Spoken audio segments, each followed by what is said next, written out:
But the robbery with regards to the wealth of the hereafter is very dangerous. The wealth of the world, gold, silver, mal, dollars, etc. But the wealth of the hereafter, what is the name of that currency? The name is Iman. Iman. And good deeds. This is the wealth of the hereafter. Our wealth of the hereafter. This is the amount. Remember this. So, what we see here is that nothing can compare to the wealth of the hereafter. How valuable is the wealth of the hereafter? Anything in this world. So when this wealth is present, and if it gets stolen, the wealth of the hereafter, it happens, then this is all. So if the wealth of the world is stolen, what about the thieves for the wealth of the hereafter? Will there not be a thief or a bandit or a robber who will attack our wealth of Iman for the hereafter? Does any loot? Does the thief not loot our treasures? And does the thief not make us poor and left without anything? So brothers, the person who has Iman, he has a lot of wealth, mashallah. Very wealthy. He's not poor, he's very wealthy. Hundreds of thousands of people. If there's one person with Iman sitting amongst them, then he is the richest person from amongst all of them. Nobody can compare. If they all pass away at the time, but where will they go and where will he go? The person with Iman. To this extent, that even if a person has atoms weight of Iman, that all the people who don't have Iman, they are on one side, they are lighter than that person who has an atom's weight of Iman. I'm speaking about an atom's weight, particle of dust of Iman. So alhamdulillah, mashallah, that person who has Iman, good Iman, strong Iman, how rich are those people? So don't they ever have fear? Are they not afraid?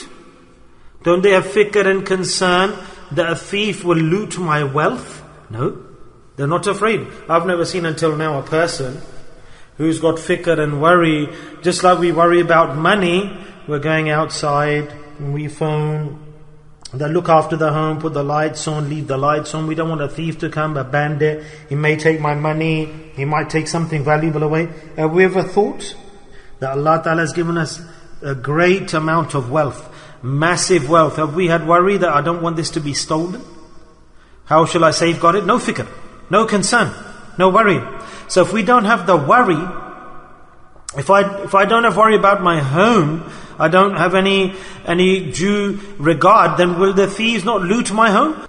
That's the person who has wisdom. So what do we need to do from today? Not just Amaal, but what do we need to do? Is to secure our Amaal. That person is very unsuccessful.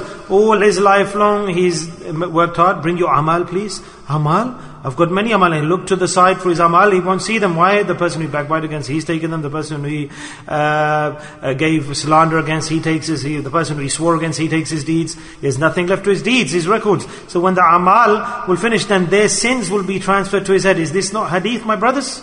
So how much security have we done for our deeds, for our life, for our Amaal? The bandit, the thief, the robber, the first action shaitan does when he attacks the dhikr, and he whispers a very strong whisper. What's the benefit of this dhikr you're doing? He says. Yes? Oh, Hazrat Sahib said this happens and that happens, hadith, this is, oh, many times you've heard this, and Hazrat says after dhikr this happens, that happens, but we've not got anything, so I'm not going to do dhikr. I'm going to leave dhikr. The shaitan whispers this in the ears, the heart. Some people don't say this, but the game of shaitan has taken effect in the heart. That stop this action. So when a person leaves dhikr and departs, or he takes a U-turn, he lays on dhikr, he doesn't do dhikr, he doesn't attend dhikr, or he leaves the dhikr in the gathering, consider that shaitan has attacked that person. Remember it. Number one sign. Shaitan has attacked that person. Yes. So, what is the solution to this issue? Number one, a person, every man who's listening, who sat in front of me, put your hand on your heart and swear and promise, my life will go, but I will not leave the dhikr of Allah. Subhanallah. This is the first padlock. Yeah, waswasa of shaitan, whispering, bad thoughts, influence. Doesn't matter how bad you get. This is such a big wealth, I'm not going to leave this, because Allah has promised in the Quran, in the Hadith, that this is a great, massive wealth. Never will I leave this, never. Yes, do you understand? Do we promise? Inshallah. So this is one padlock. So you're feeling lazy, no enjoyment, no feeling good, waswasa, whispers, you don't feel like it. Doesn't matter, say, how dare I? Allah has started to give you this wealth. In every way or form, arrive to the gathering. Sit in the gathering with the two people who have not seen these people before. They come to Thursday night. They've come first time here. Who's brought them here? Shaitan or Rahman has brought them here? Allah. Subhanallah. So extra, Allah Rahman has brought them here. Look at this. So that Allah says, I want to give them more wealth. There must be a talab desire inside them, or dua that they recited, something like that. And the good people, those who do dhikr, they continue to do dhikr, they continue to do dhikr, they have aql, wisdom, knowledge, awareness. Allah Ta'ala takes them away from dhikr. So who takes them out? Shaitan influences them. Who brings them? Rahman. Who takes them out? Shaitan. So shaitan has looted.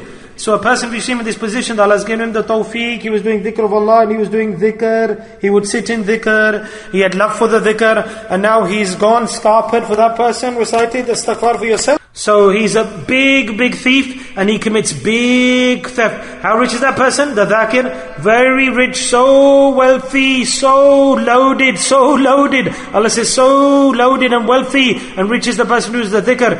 That people will go with the hisab and hereafter, they'll have to go through the test. But the people who do dhikr will walk into paradise laughing and smiling. VIPs, they'll be saluted. Please, enter, open the doors for them, easily. Such big phases and tests to come, my brothers.